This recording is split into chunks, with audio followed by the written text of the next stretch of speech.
First day of rehearsal, and everybody sat round in a circle cross-legged on the floor, and all I'm thinking is, oh my God, he's going to do trust exercises, I know it. And panicking, or that he's going to start talking about Stanislavski and things that I know nothing about, or worse still, Shakespeare, which I also knew very little about at the time. And lo and behold, he went around the circle and said, I'd like to know, who do you all act for? And I just was last in the ring, so you can imagine my mounting anxiety, Julie Christie, Derek Jacobi, and all these extraordinary actors, Ken. And every single person said either a parent or a loved one who had passed away. And I'm sitting there thinking, I know what I want to say, but I'm going to wait for somebody else to say it first, and nobody did. And it got round to me, and Ken said, okay, Kate, so who do you act for? And I looked him right in the eye, and I thought, it's a risk, but I'm going to say it. I said, I act for myself. And it's really true.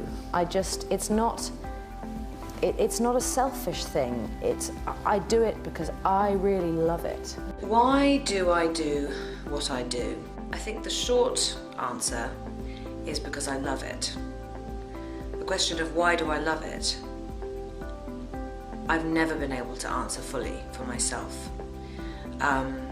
It's something I always wanted to do. I always wanted to act. But for me, it was always about pretending to be somebody else and seeing where that took me. And that the possibilities were endless.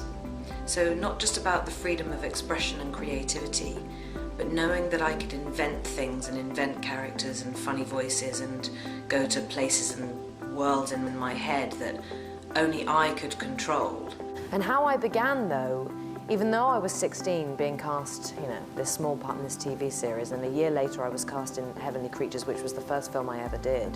Prior to that, I'd been auditioning a lot between the age of about 12 and 15, and I never got the parts, never. And actually, more often than not, because my name began with a W, I would be at the back of the queue, and they would just run out of time. So everyone from kind of T onwards would just be sent home, and you wouldn't even get a look in. And I was always wearing the wrong clothes. My hair had always got static. It was just in the moment when you really didn't want it to have static. I never had any makeup because there was never any money for makeup, and even if I had done it, I would have stolen my mother's awful sort of plum from the Body Shop that would have been smushed by both my other two sisters by then. And so, but also I was, as a kid, I was bullied at school because I was always quite chubby. I was always overweight, and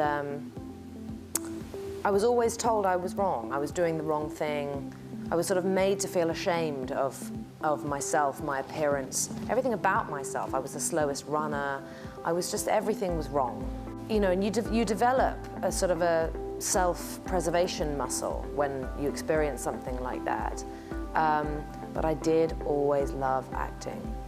And I would always feel quite smug about the fact that I had this one thing that I really loved. And I didn't have to go anywhere or do anything to be able to do it. I could literally close my bedroom door and just go on ahead and do it in the mirror if I felt like it, for hours at a time. I could practice making myself cry. I could practice doing on-screen make-out sessions. I could just do it. And I knew that nobody else in my class at school had any understanding of how great that feeling was. But now I appreciate acting right now because of the mystery, I think. It's such a mysterious, elusive job. And not just getting to play other characters and explore what they can become, but not knowing who they're ultimately going to be. Well, I often think that, people are more terrifying when they're just incredibly still, really concise, and they don't lose eye contact. It just feels a little bit awkward. That's what I wanted her to feel like. And actually in the book, she feels very much like that. She's just nasty. And also having some kind of secrets too. I think having secrets about that character that only one is playing, only I am playing. I really enjoy the sort of secretive, fun side of that. And that when you walk onto a film set or walk onto a stage, it doesn't matter how rehearsed you are or how prepared you feel you might be and how much work you've done with the director or the other actors, you ultimately just don't know what's going to happen.